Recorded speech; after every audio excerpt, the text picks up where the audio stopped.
सबको नमस्कार। पिछले 2-3 दिन में दिल्ली में केसेस थोड़े कम हुए हैं। बीच में तो एक दिन 180 केस आ गए थे, एक दिन 300 से ज़्यादा केसेस आ गए थे, एक दिन और 150 से ज़्यादा केसेस आ गए थे। तो बीच में थोड़ी घबराहट बढ़ गई थी कि इतनी तेज़ी से क्या कोरोना बढ़ रहा है दिल्ली के अंदर। लेकिन पिछले 3 दिन में थोड़े से केस कम हुए हैं। अभी इसको और भी कम करना है और मैं अभी भी अगले कुछ दिन में कैसे होता है उस पर डिपेंड करेगा। मैं उम्मीद करता हूँ कि अगले कुछ दिन के अंदर केसेस और कम होंगे बढ़ने की बजाय। कल 67 केस आए थे और कल हमने ये जो 67 केस हैं 2274 सैंपल की टेस्टिंग में 67 केस आए थे। तो इसका मतलब बहुत तेज़ी से अभी नहीं बढ़ने लगा है। भगवान से प्रार्थना करता हूँ कि आने वाले दिनों के अंदर ये और कम हो ताकि अपने को सबको कोरोना से मुक्ति मिल सके। एक मेरी आप लोगों से अपील है, कंटेनमेंट जोन्स जो हैं, जो हमने लॉक कर दिए हैं, सील कर दिए हैं, जो 71 हो गए हैं आज दिल्ली के अंदर, टोटल 71 जोन हो गए हैं कंटेनमेंट के, जो बिल्कुल सील कर देते हैं हम लोग। अंदर से कोई बाहर नहीं जा सकता, बाहर से अंदर नहीं आ सकता।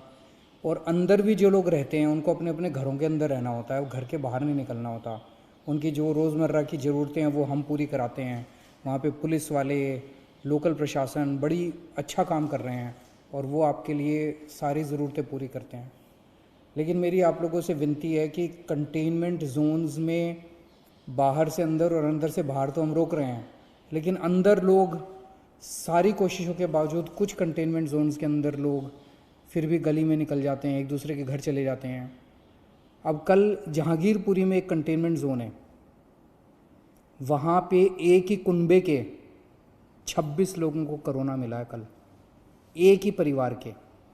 तो वो 26 लोग मतलब पास पास कई सारे उनके मकान थे, तो वो एक दूसरे के घर में जा रहे थे, इस कंटेनमेंट के बावजूद भी एक दूसरे के घर जा रहे थे।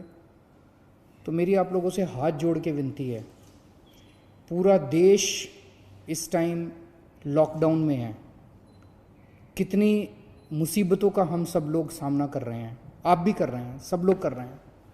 ऐसे में अगर आप अनुशासन नहीं बरतेंगे तो आपको ही तकलीफ़ होगी। आपकी जान की चिंता है हम लोगों को, आपकी ज़िंदगी की चिंता है हम लोगों को। इसीलिए मैं आप लोगों से अपील कर रहा हूँ।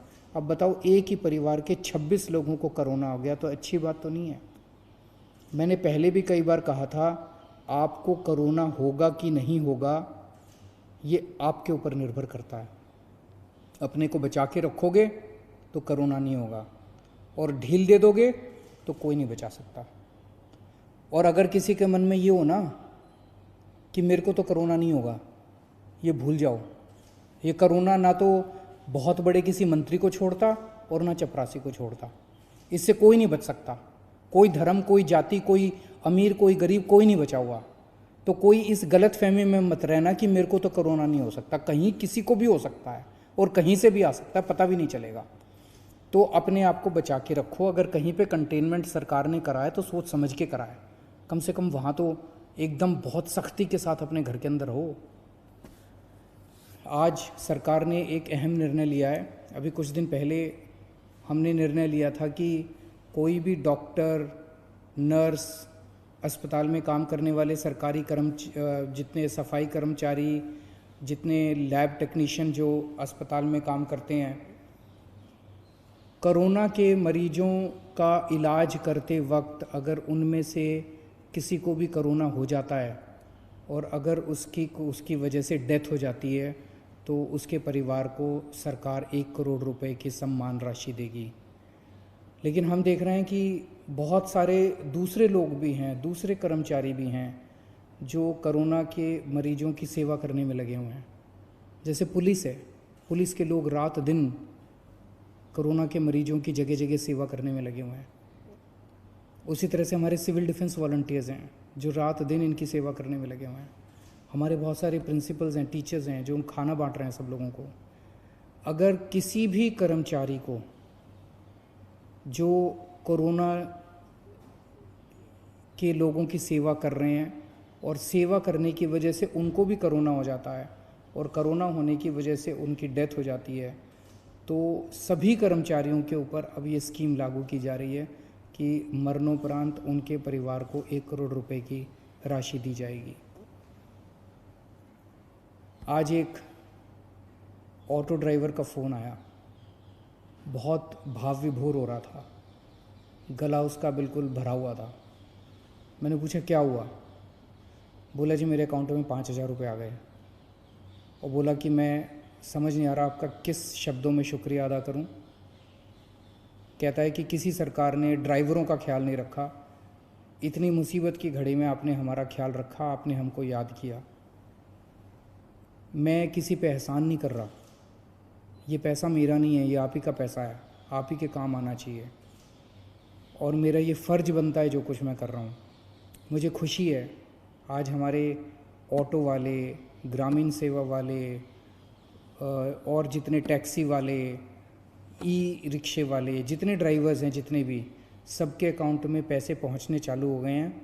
1 लाख के करीब अभी तक एप्लीकेशंस आई हैं, अभी भी वेबसाइट चालू है, एप्लीकेशंस आ रही हैं और कल से पैसे उनके अकाउंट में जाने चालू हो गए हैं। जो जो लोग अप्लाई कर रहे हैं उनके जांच कर रहे हैं, हम उनके डॉक्यूमेंट्स की जल्दी जल्दी जांच कर रहे हैं और उनके अकाउंट में पैसे जाने चालू हो गए हैं, 5-5 हज़ार रुपये हर एक के अकाउंट में।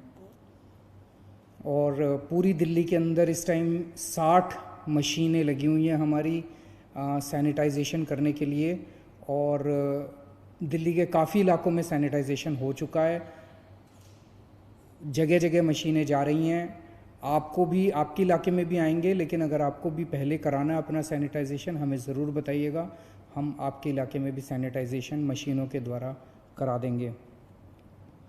दिल्ली में 71 लाख लोगों के राशन कार्ड हैं, सबको राशन मिल चुका है, कंप्लीट हो गया है। 7.5 किलो राशन 71 लाख लोगों को फ्री में मिल चुका है, वो कंप्लीट हो गया है। इसके अलावा बहुत सारे ऐसे गरीब हैं जिनके पास राशन कार्ड नहीं है, उनके लिए हमने कहा था भाई, हमने वेबसाइट खोली थी कि भाई अगर आपके पास राशन कार्ड नहीं है, आप गरीब हैं, आप सरकार से फ्री में राशन लेना चाहते हैं, आप अप्लाई कीजिए। 31 लाख लोगों ने अप्लाई किया अभी तक, उन सबको भी देंगे। उनको बंटना चालू हो गया, स्कूलों के ज़रिए हम राशन बंटवा रहे हैं उनको। 3.5 लाख लोग ऑलरेडी ऐसे लोग राशन उठा चुके हैं जिन लोगों को के पास राशन कार्ड नहीं था। 31 लाख लोगों ने अप्लाई किया, उन सबको भी हम राशन पहुंचा रहे हैं, स्कूलों में राशन बंट रहा है। इन सब चीज़ों के अलावा मैं हमेशा कह रहा हूँ, ये इतनी बड़ी त्रासदी है कि अकेले सरकार कुछ नहीं कर सकती। आप सबका जब तक साथ नहीं होगा हम कुछ नहीं कर पाएंगे। मुझे बहुत खुशी है, मैं सोशल मीडिया पे देख रहा हूँ और इधर उधर से पता चल रहा है, बहुत सारे लोग हमारी भी पार्टी के, दूसरी भी पार्टियों के, समाज सेवी संस्थाओं के अच्छे काम में लगे हुए हैं। कहीं पता चलता है किसी को कि यहाँ कोई भूखा है, यहाँ पे किसी को मेडिकल हेल्प की ज़रूरत है, मैं देखता हूँ कि कोई ना कोई आदमी वहाँ पहुँच जाता है। ये धर्म का काम है, ये पुण्य का काम है, यही इंसानियत है, यही सच्ची भगवान की पूजा है और यही सच्ची देशभक्ति है। इस टाइम कहीं आपको कोई आदमी दुखी मिले किसी भी वजह से, उसके दुख को दूर करने की कोशिश करें। और मैं उन सब लोगों को सलाम करना चाहता हूँ जो इस दुख की घड़ी में एक दूसरे की मदद कर रहे हैं। और मैं भी 24 घंटे आपकी सेवा में हाजिर हूँ, 24 घंटे रात दिन हम लोग लगे हुए हैं। कभी आपको किसी चीज़ की ज़रूरत हो, बेहिचक आप मेरे से संपर्क कर सकते हैं। बहुत बहुत शुक्रिया।